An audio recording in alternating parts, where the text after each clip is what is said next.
Hey tubes, it's Blazer Project. Well, if you follow me on Facebook, you'll see that it's been off and on rain. I mean, little showers here and there, and it's been driving me up a wall.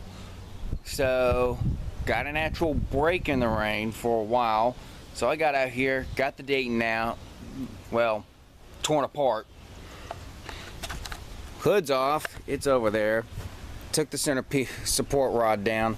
I'm going to be disconnecting the battery. But we're going to find out why it doesn't have spark. And I bet 10 to 1 this thing has what's known as a point system, and the points may be froze. Reason I say that is because that looks like a condenser right there. I'm not too sure, but think behind all this, the shroud and everything, it's definitely got to be closed or not operating correctly, or I've got another problem. But either way, we got to pull the front end off. I already ran into my first problem. I got to get that off. I can't hit this hard or I'll break it, and then I'm basically fucked.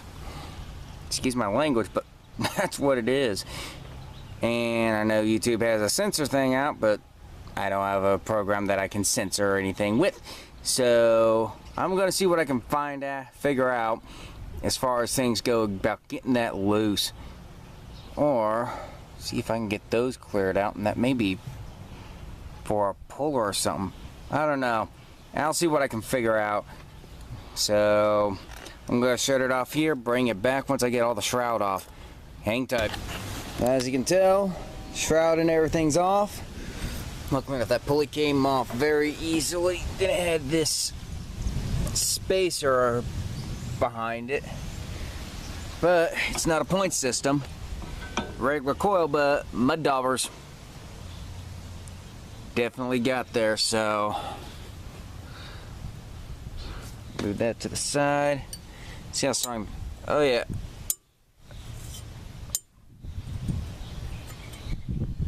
That's how you tell a magnet's good. Wrench anything metal and just see how much force it takes to come off.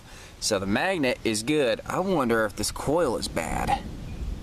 It doesn't even look like the right coil to me. But then again, I've been wrong on several occasions.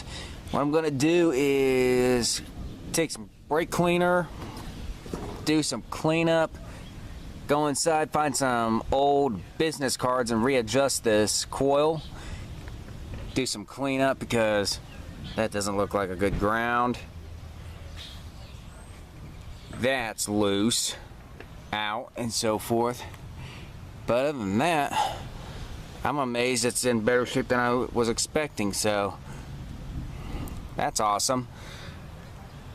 So plan is, I'm gonna do some cleanup and we'll go from there. Stay tuned on the photos. Alright, after some cleaning and some repair work, coil tests out good on the multimeter. Ran that over with my dad as well. What I've done is had to put a new end on this one, and it's going to get tightened down here pretty quick. This is how you set the gap with these motors. I'm using just a simple business card, or appointment card in this case, just like that. Tighten these bolts down, spin it over, and it's set. The way you set these engines is the further up you go, it retards it. The further closer, it advances it, because it's the magnetic field of this magnet that sets it. So pretty much a typical appointment card or business card sets it about just right. So I'm going to do that, then I'm going to start buttoning it up. Throw the front cover back on, hook everything back up, and see if we can get some spark out of this thing. So give me some time, and here we go. Well, got the coil and everything reinstalled. Still no spark. Got my dad out here. No, got the spark tester out. Still nothing. So I decided on a whim to take a look at what's behind a certain panel, and I found something out. This actually has points. So either way, this all still looks this looks all brand new. It's like someone replaced it all. But this is your coil. This right here, up here is your points. They move freely. Everything is, I mean, brand spanking new right there. So I'm just gonna put the cover back on and leave it alone. But now I gotta figure out why this thing does not want to spin. I mean, if you had it spinning earlier, turn the key, nothing.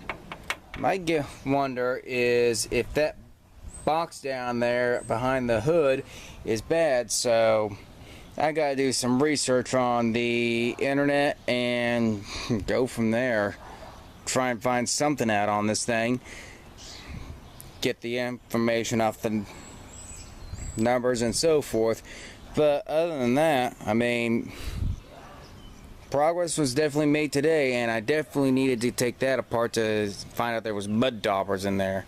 So we're gonna go from there and keep trucking along on this project. Speaking of projects, let me update you on the others. The Blazer, I'm gonna start getting things put together and get the building built around it. Start with T-posts, get some landscaping blocks, and get this thing jacked up and as level as possible. I'm gonna rip the axles out completely.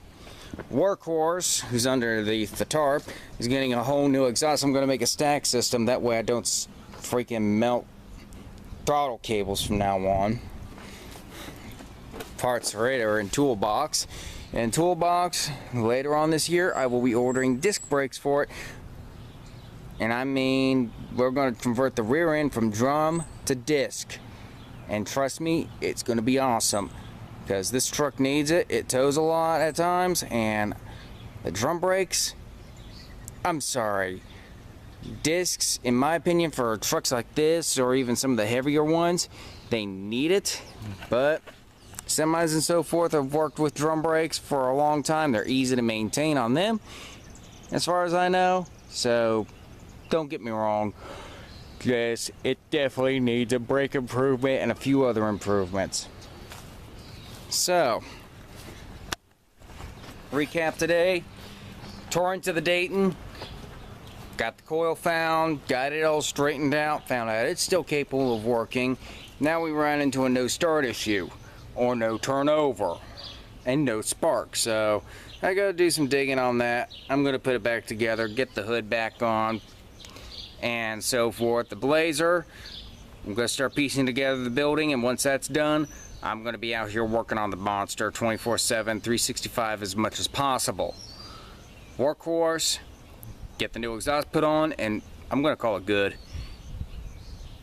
Toolbox, new brakes on the rear, and we're just going to start upgrading it as we go. So that's that for today. But still, some progress was made, and now we know a few more things. So like, subscribe, comment. I'll be in touch later on in the coming weeks. So, talk to you later. Peace out. Follow me on Facebook. I'll catch you all later.